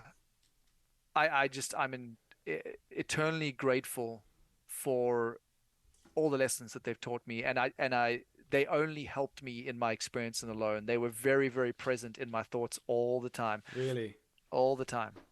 that's so cool. How much time do you spend with them? Kind of, you see them every year, I think. Is that right? I see them every year. It fluctuates. At a minimum, it would be 10 days, up to 3 weeks. It depends. Yeah, Yeah, each year is different. This year is going to be a lot of time.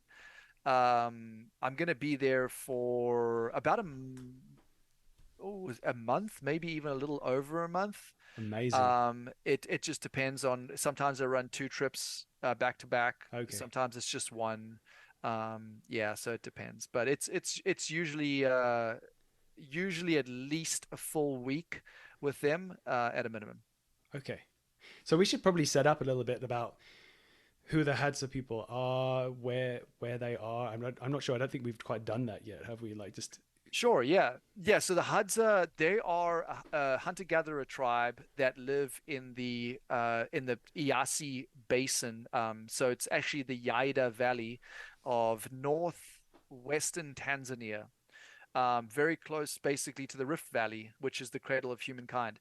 So okay. we're talking about a genetically related tribe to the Sand Bushmen, which those two are sort of uh, respected as the oldest Homo sapiens that still exist. To put that into simple terms, um, they they are still living traditionally. I would say 90% of their lifestyle is as it was tens of thousands of years ago. Oh, And it's amazing.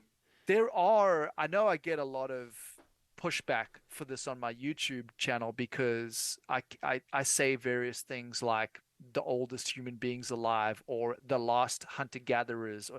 I totally understand that there are other hunter-gatherers that still exist very traditionally. I mean, Papua New Guinea, there's various small pockets of Australia and Indonesia, that area.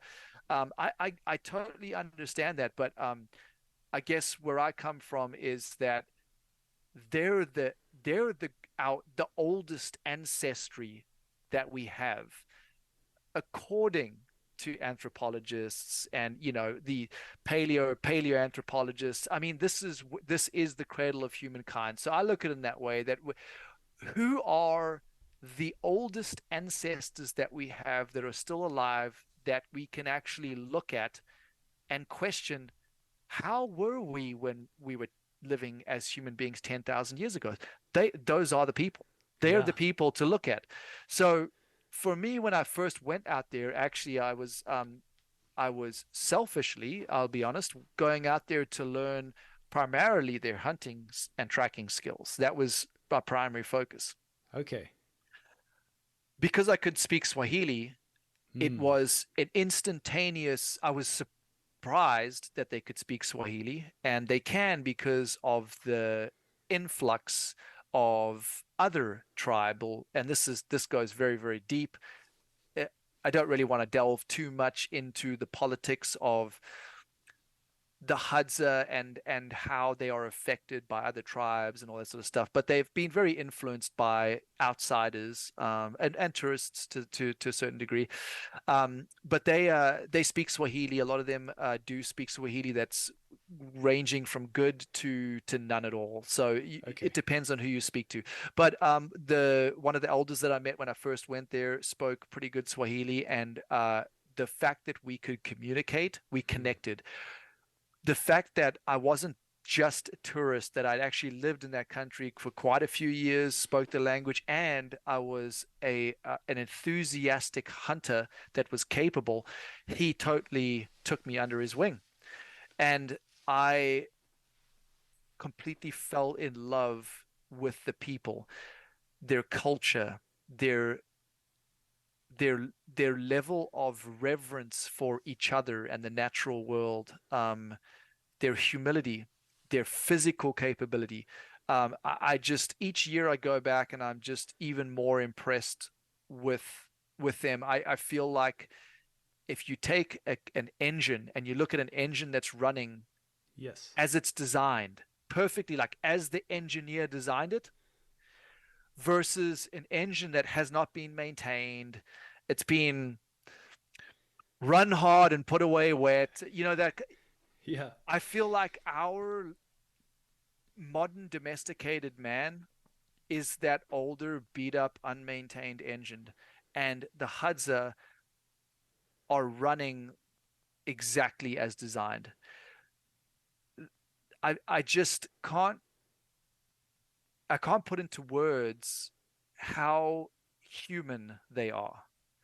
How when I say how human, how well and how efficiently they function in every way possible, from physical to mental, and most importantly to social. The social dynamic is the part that is so incredible. Um, there are so many rabbit holes we could go down with No, this. I'm so So curious. I will let you steer the direction into whatever interests you. But Oh, I yeah, mean, the thing is, it all fascinates me. So, I um, yeah, I think what you're saying, like, I'd love to hear more about the way that that works, because I feel like, yeah, we have such a different perception now of how we interact socially as human beings in like the modern Western world. How do they how do they live, and how do they interact with one another, and how big are the communities that they are in, and then also the presence of belief systems and all that kind of stuff as well. Do they have, sorry, it's a lot of questions. But lot of questions, yeah, and I definitely am not an expert on the Hadza. I okay. am more. I can speak more from experience, Yes.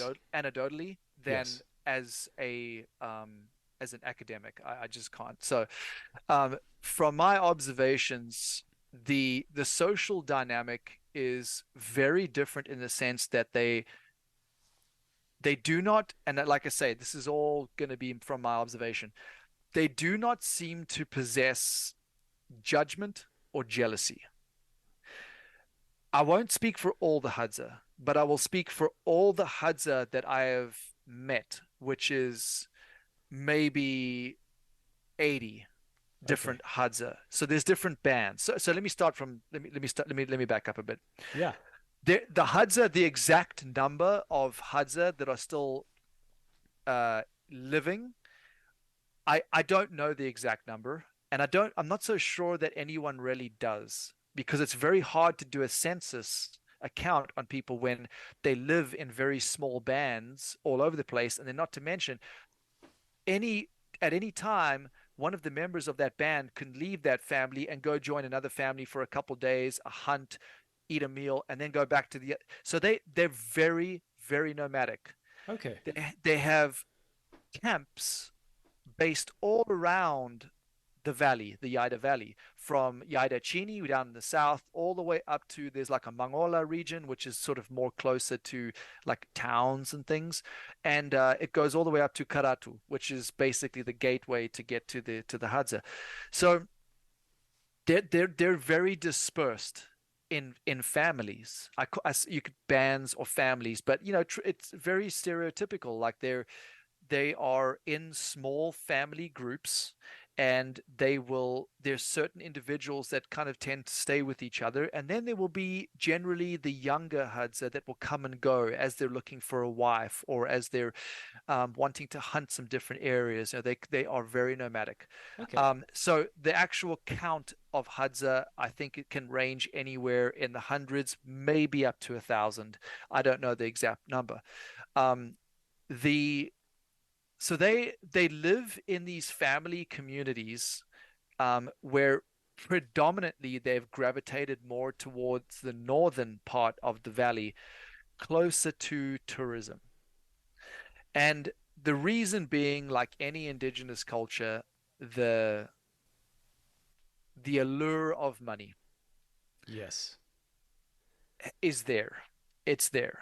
And although they are still very traditional, there are certain things that have changed. And unfortunately, I think that it just has to be accepted for what it is, that the Hadza are making decisions where they're going to live based on income. So in the northern part, you'll find a higher concentration of the Hadza, which are primarily there for the tourism. That area has been hunted very heavily, so there's not a lot of wildlife. They do indulge in alcohol. Not all of them. Some of them indulge in alcohol, and more local foods, in the sense of like primarily ugali, which is a maize meal that is made into a porridge. It's very filling, it gives a lot of energy, and it's cheap. So they have put that as part of their diet now. It's pretty much a staple. And they are influenced, in my opinion, in a negative way up in that region by tourism. Okay. So I'm going to take the opportunity to explain what I do, and it's important for me just to explain some of the challenges. Yeah. The the There's a lot of Hadza that still want to live traditionally, and they shun the tourism. And they tend to gravitate more towards the central part and the southern part of the valley, where tourists can't get to. The northern ones are almost in a sense sold out. I hate to use that term, but they've got the green handcuffs. The money is there, and they are getting involved with bad habits. The alcohol does not agree with them physically. It changes them a lot. They become lazy. They don't want to hunt. And so there are a lot of challenges. And this is the same for any indigenous culture that's being influenced by modern man. So when I first started taking groups out there, I was very concerned about the influence that I would have. The way that I tackled it was, first of all, I don't go to the north. I only go in the southern part of the valley. Okay. And there are a specific family that I deal with every time. The core group is the same core group that always comes, but then there will be a bunch of different children, youngsters. There could be a lot of other people that accompany. Um, I've gained quite the reputation in Hadza land. So when I do come out, there's a lot of the Hadza that will come stop and just to say hi, and we'll chat, and we'll go hunt together. And I'm so That must flattered be by that. nice. Oh, it just, my heart like just explodes when it happens. Like, it just means so much to me that they respect me. I guess that's what I really, it means a lot to me. So when we go to the south, we there's a specific core group that comes and meets us in one of their camps. Well, we meet them in one of their camps, and I take groups usually of up to 10 people, and we live with them for about a week, and it's with the group. I usually go in there by myself earlier, and it's anywhere from a week to 4 or 5 days, whatever, ahead of time. Sometimes I stay a little longer, but usually I leave with the group. And when I say we live with them for a week, we do it differently to the other tourist practices there, is that we are sleeping on the ground, out in the open, under the stars, just like they are. We're sleeping right next to them in their camps. We're sleeping by fire just like them. We are partaking in all of their experiences. We are sitting at the fire with them. We're cooking with them. We're hunting with them. We're doing everything with them, and we are encouraging them to practice their traditional skills. There was a famous anthropologist who wrote a book on the Hadza, like a dissertation, I think it was, years ago.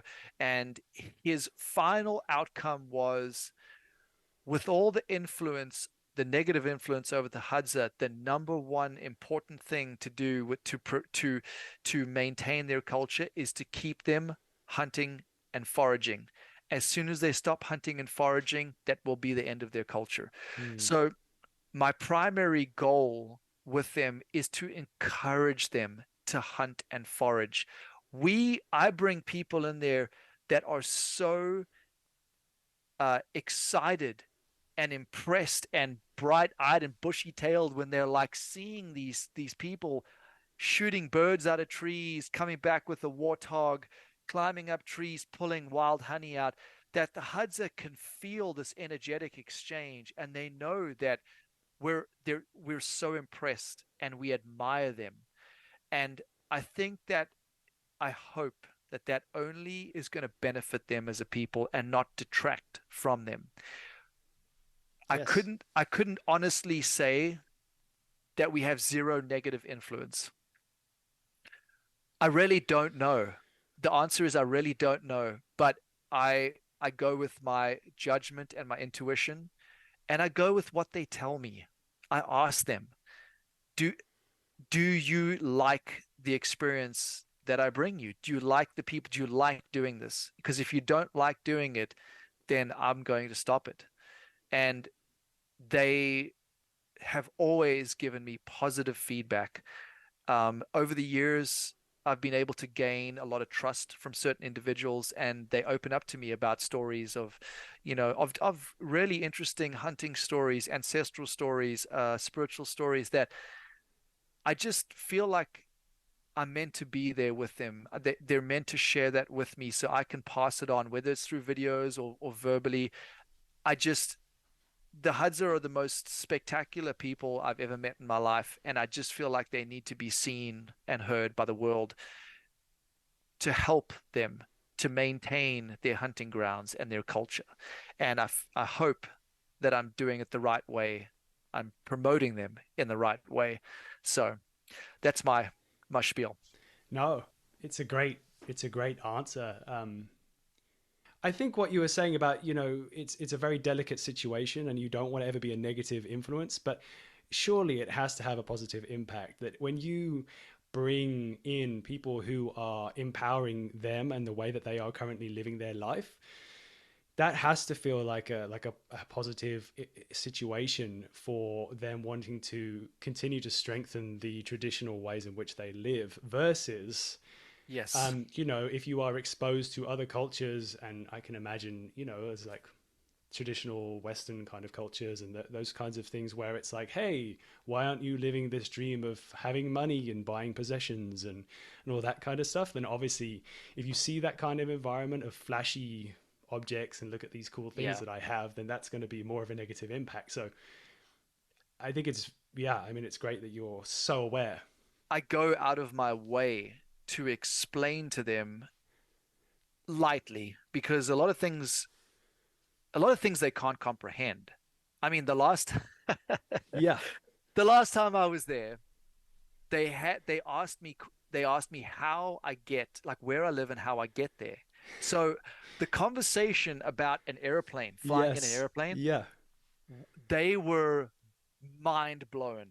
Oh, I can Like imagine. they were, I mean, the look of uh entertainment and fascination and also confusion on their face was just spectacular. But I go out of my way to explain to them in a very simple way that they can understand the dangers of getting caught up being obsessed with money and materialistic items because they place no value on materialism. They still don't, but money is the means for them to get things that they really do want, which is Yes. mainly going to be stuff that they consume, right? Alcohol, weed, which I don't look at weed as marijuana as such a negative thing, but certain Hadza definitely abuse it. They smoke way more than I think what is a safe amount. I mean, all day long. Okay. Whereas others, it's just used more moderately, and I think that that actually is probably beneficial to them. I have no problem with marijuana. I think it's like anything though, abusing it can be a negative thing. Um, Yes. Sodas and sweet candies and things like that. Mm. If they can get their hands on those, just like any human being, they will. And so I kind of try my hardest to let them know of these dangers, to help prepare them in any way that I can. And most importantly, is for them to help them realize just how spectacular they have it in their life, and how we as Westerners have come here to learn from them, because we are not happy. We are confused in our lives. We're very confused. We've lost our way. Yeah. So we come to them for guidance. Yes.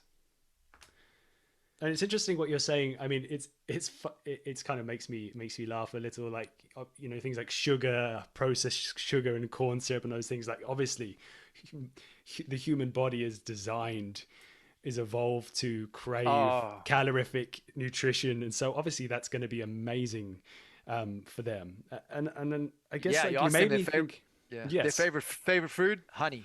That's the same answer Well, every time. Honey, okay, so at least sweet. that's a natural found thing, which is amazing to me as well. And Yeah. watching some of your videos about collecting honey is so cool. And I did have a question about, it kind of relates to something you mentioned about them before, which is about like them, in your opinion, the Hadza people having like the most efficient version of human physicality. Like I was so curious watching some of these stories that you and experiences you've had where constantly foraging or constantly working, it seems like they don't need so many calories to thrive. Like or like for instance, there was a video that you posted about finding porcupine underground Mm. and digging multiple times, what, more than 10 feet down. Oh, well, yeah, more than 10 feet for sure, easy. It's a huge calorific expenditure. Yeah, twice. Yeah. Two holes more than 10 feet deep. Yeah. So I mean, I know if I wasn't getting a lot of calories, or if I didn't get those porcupine at the end, that's a major negative. But they're willing to invest that, so it makes me wonder about, they must be just running at another level. Does that make sense? They, yes, this is something that is very interesting to me.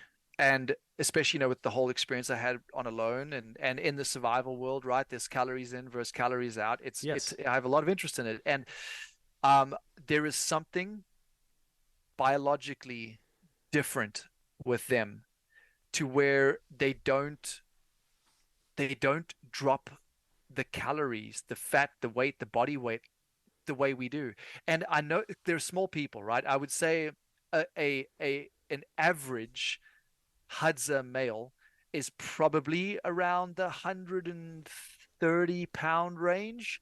So they're not big people, which certainly makes you more efficient in that environment. But they can go with long periods without drinking water, and they can go long periods without eating food. Um, but I don't know what it is that allows them to be so athletically capable with such little energy. And I can only think that it is a genetic thing, that they've had to, if you think about wild animals, right? Wild animals, whether you look at a wolf or you look at a lion, they go days without eating until they have another successful hunt. Yes. And I think that the Hadza genetically have been conditioned to that. They've Mm. been, a successful hunt. It's a feast of famine. You eat, eat, eat. And then, of course, when you get to rainy season and the hunting is very, very challenging, then you're not eating as much. You're more foraging. So you probably lose a bit of weight. And, they kind of go through those fluctuations, and their body has biologically just figured out. I don't know how to adapt, and I really would love to understand that on a more scientific basis because it absolutely blows my mind. Yeah. I wonder if it's something, obviously it sounds like they are highly evolved to be efficient in the right ways, but it's almost like maybe we've maybe devolved, you know, to become less efficient. I'll tell you straight up, the whole survival mantra is, if you don't need to stand, sit. If you don't need to sit, lay down. Like, it's that whole don't use any calorie you don't need to. That is not the way that they operate. When they go hunt, they're on their feet, walking at a pace that most of the participants I take have to lightly jog to keep up with them Yes. for hours, all day long. Yeah. That's their pace. When they spot a troop of baboons, bush pig, whatever, they're sprinting. They're sprinting to get to those animals. I mean, they are not thinking Yeah. about, oh, Not worrying. let me conserve my calories. No, they're just doing what they need to do, and a lot of that involves a lot of time on your feet covering ground. Yeah. That's so interesting. In a way, it reminds me of some other research that I was doing. I don't know if this is the right term, but it's like, oh, persistence hunting. That's the Persistence expression. hunting. So persistence hunting is kind of the oldest form of hunting, isn't it? And it's Yeah, the HUDs are. before technology of bows and arrows were developed, people had the machines to just chase animals for hours. Yeah, that is isolate. I mean, yes, how far back that goes in our ancestry, I don't know the answer to that, but I do know that the San Yes. are renowned for persistence hunting. The Hadza, I'm not aware of that being something that is practiced. It might have been practiced, you know, a long time ago, but not anymore. Okay. They are a bow and arrow culture, and they have been for a very long time. Okay. No, it's Yeah. it's very interesting though, but it's still, even having said that, the fact that they have the endurance skills to just be up and going and not be conservative Yeah. in the way that they're thinking about calorie expenditure. They're just out there They getting after it every day. they go for it. I mean, they know how to relax too, but they are not lazy. So when they're sitting around camp in the heat of the day and that they're always like they're carving things, they're making things, they're talking to each other. They're not lazy. They're they're the furthest thing from lazy. They are energetic, vibrant beings. Yeah. So I guess, I mean, you've kind of already answered my question a little bit, but so the time that you spent with the Hads over the last 7 or so years, how has that changed your perspective on the world and how you live your life? I think first and foremost, it has certainly given me, and every other person that I've taken out there a very humbling sense of what's important and what's not, and how much stuff we have in our life that we don't need, first of all. And I'm talking material objects, but also how fast paced our life is, filled up with a lot of noise, a lot of stuff that we just don't need to be stressed about, that we're constantly um, distracted by and overstimulated by. When you go in the bush with the Hadza, it usually takes a few days, but you go from the fast-paced mind going crazy monkey mind to that very slow-paced, calm bush type of mindset. And when you function at that mindset, you realize very, very quickly that that's how the human brain is meant to function. You're meant to function at that pace and not the crazy pace back home. And that's why most people that come on the trips with me, when they get back home, they make extreme life changes and they have somewhat of depression when they go back to readjust, because they've experienced what it's like to operate as a human being at the right mental capacity. That's both wonderful to learn, but very challenging to readapt to normal life with that knowledge, because you want to come back to normal life and be like, I'm going to make these changes. And it's so difficult to, because everyone else, everything else is functioning at 1,000 RPM, and you don't want to, but you can't not. Hmm. And that's been the biggest thing for me is the Hadza don't worry about tomorrow. They don't care about tomorrow. They don't stress about anything. They've got food right now and their belly's full. If they don't have food tomorrow, they'll figure it out. They don't seem to carry around stress and the burdens that we carry around. And I think maybe it's because they've just learned to accept the ups and downs of a hunter gatherer lifestyle. Whereas I think maybe the fact that we have sort of been so conditioned by our parents, by society to meet certain expectations, that because we feel like we're obligated to meet those expectations, that usually means pushing yourself, like to get things done, right? Get it done, get there Yeah. quick, get there on time. And it's sad. It's just really sad that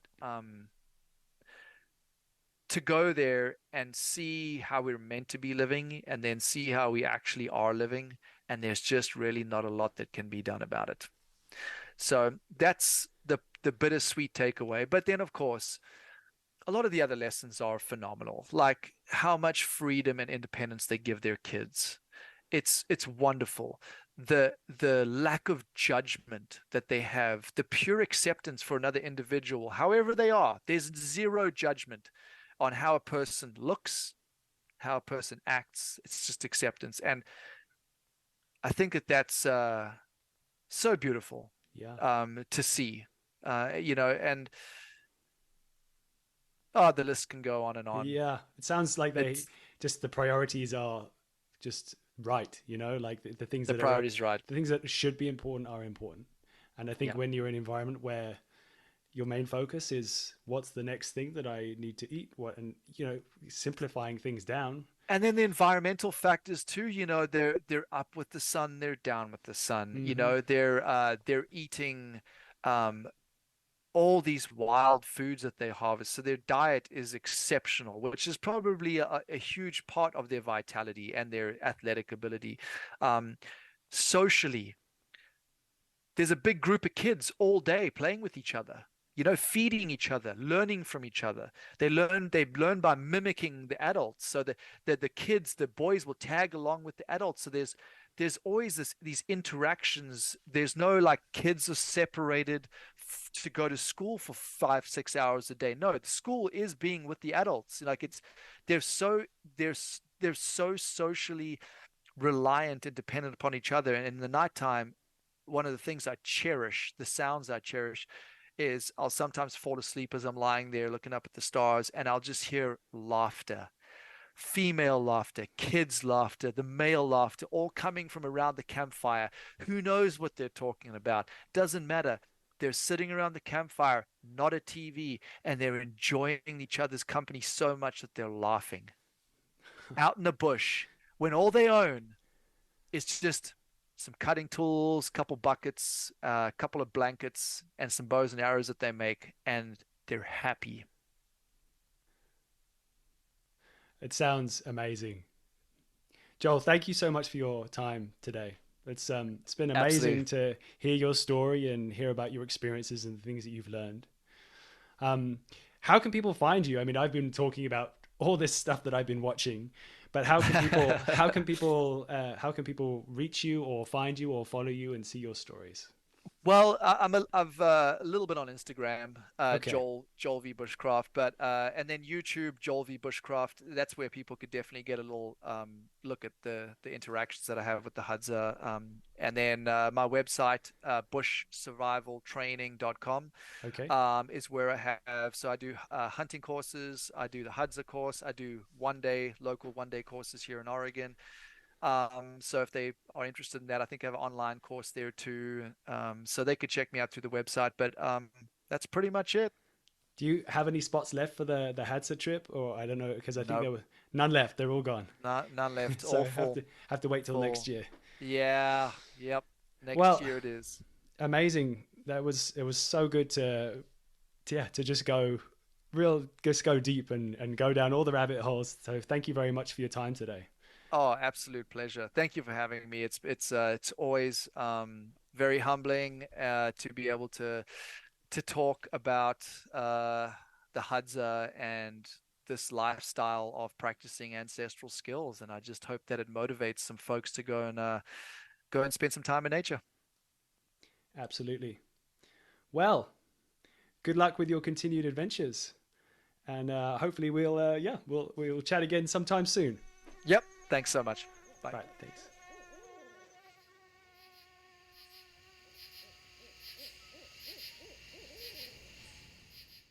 Okay, that wraps up another episode. I hope you enjoyed it as much as I did. I should say, if you did enjoy the episode, please leave a review, like the show, follow the show, all of that fun stuff. It's all helpful and useful with the algorithms that I don't fully understand yet. If you have any other thoughts or ideas for people that I should be talking to, then by all means send me a message on Instagram at The Wild Dispatch, and yeah, I will happily get in touch. Thanks again for your time, everyone, and until next time.